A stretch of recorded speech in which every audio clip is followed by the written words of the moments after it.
Hello and welcome everyone to another episode of our Win Shorts. I'm here with my friend Ken, Hi, everyone. How are you this week? and today we're going to be talking about religion, specifically Christianity, since both of us are Christians. So, Ken, I was thinking, and I think a great way to start this off would be tell me your story. Like, how did you come to Christ? Oh, man.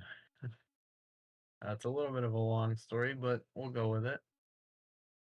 So let me start by mentioning my parents. Uh, my mother's side, my grandmother. So this would be my grandmother on my mother's side came from Spain and was a very devout Catholic. So my mother as well is a Catholic. Okay. My dad is part Irish and he is also Catholic. So I grew up in a Roman Catholic house for a while. And then I hit high school roundabout and I was starting to think for myself, sort of. And I came to the conclusion that so many others do. And I was like, dude, this whole God thing is bullshit because evil exists in the world. What kind of all powerful God would let evil exist? And of course, I thought this was a great, some mind altering universal truth at the time. Really, now I know it's really not, but it was the starting point. So fast forward a little bit. Uh, I think you had actually graduated high school as well at this time, but so did Yep. I. I actually visited you at the local museum that you were working at, and we decided to walk up to the church. You remember that? Yeah, of course. I remember that day very well. Right. We got there, and I remember also very vividly this conversation. I said to you, "Man, like I feel something here." And I remember you saying, "Yeah, that's the spirit of God." Mm-hmm. And like from that point, oh yeah, I don't even know how to describe it, but I definitely did not feel normal in there. Like I felt it there. So and then I fast forward a few more years, and like I'm really angry all the time. I'm upset with everything. I'm just throwing my hands up in the air because I just don't care anymore. And I say, I'm down on my knees literally, and I'm begging. I'm like, God, if you can hear me, just give me a sign. And then I heard a thunderous, loud, booming voice, and that pretty much confirmed it for me that night. I had pretty much made the deal that if I had gotten this proof that I would give my life over to him because at that point it would be worth something again. And so I've been a member of the faith since. Yeah. I remember the day we went to the church. I remember a lot of those details. It's just one of those days that's committed in my memory, at least. But glad to hear that. And it's a good story to hear, in my opinion. Uh, Thank you very much. Would you mind telling us about yours? Of course. So mine starts back in high school, a few years before yours. And sophomore year, this kid moves into town. His name's Connor. Still one of my closest friends, but at the time, I thought he was a freshman because he moved there. And that became a running joke where I just call him a freshman, even though we were in the same math class, which was for 10th graders only. But we were talking and hanging out, and he started inviting me to his youth group. And I was really much against God at that point in my life. So I would come up with, can't do it, gonna do this, gonna do that, whatever, right? And so year goes by. It's now junior year. It's early in the year, and I'm like, you know what? What the heck? I'll go to your youth group. You say you got food. I like food, so show up at youth group. First week, I got nothing out of it. Like I remember the whole night, and it was just there was nothing for me there. Right? I was not interested. Second night, okay, neat place. People are kind of cool. I go back the next week. And like, okay, it's neat. The food's good. The youth pastor's kind of cool. And the third week, it hit me like a brick. I'm like, I'm in. Let me go ahead and like sign up for this. And that's when I decided to give my life to Christ. Wow, that's awesome.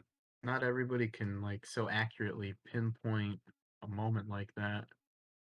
Yeah, I think I think there's two moments like that in a Christian's life, like two specific moments. the moment where like you first gave your life to Christ. And the second moment that I want to ask you about, Ken, is that moment where you like finally went both feet on the floor, all in. Like, no, this is real. It's not just like something I'm just tagging along with at the end. Like, I'm full in for this. Right. So, just after my actual life-altering experience, I decided to text our friend Connor, and I said to him, "Hey, can I talk to you about a dream that I was having?" So I was kind of interested, and I didn't know what to make of it. Said, "Yeah, sure. We'll set up something." So then I set something up, and then I went and talked to him, and we couldn't really figure it out. So he moved me on to one of the pastors at the church that he worked at. We sat down, I think, for a good hour or so, and we just kind of talked about the philosophy of God and everything. And kind of with all of everything else that had been going on, I was just like, yeah, everything is just falling into place way too strangely. Either I'm nuts or this is real, and I don't think I'm nuts. It's such a neat moment to define it. It's like, here's a dream. I'm gonna figure out what it means, and then that just digs straight into a pit of, oh, this is what's going on here. As for my defining moment, I figure I'll just share mine as well. Mine would have to be, so our youth group did this like week long leadership boot camp for kids in youth group.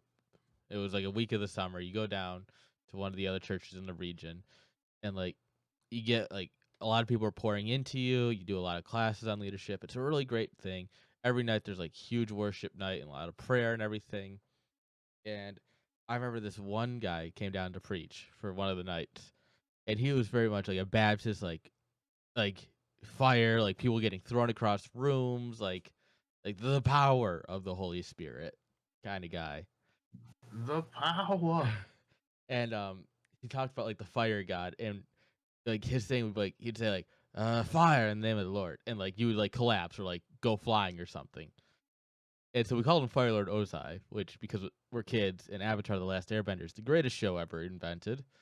But so where he's preaching and he gets his own lines and he starts like going like fire, and like kids are collapsing, kids are like moving and everything. It's like a wild night for the Holy Spirit. And he gets to me and he does it and nothing happens. And mind you, this is like 6 months, six no, like 6 to 8 months into being a Christian. And I'm like, so I sit down and I'm like, okay, what's going on here? I'm a very analytical person, as I think Ken would attest to. But I'm sitting there and I'm like, so what's going on here? Let's think this through. Well, something's happening here. Clearly, I can see something happening here. But it's like we've all had the same food and drink. We've all done the same events. We're all around the same everything. It's not in the Kool-Aid, but I'm trying to figure out what it is. And I spent some time wrestling with it. And then I just hear God's voice say to me, it's like, you're sitting out so that way you can see what's actually like, because I would not understand it if I just experienced it. So he knew that for me to understand it better, I would have to sit out, watch it happen, and then I could be a part of it full force. And that was the moment I want to be a part of that full force. And ever since then, I haven't looked back.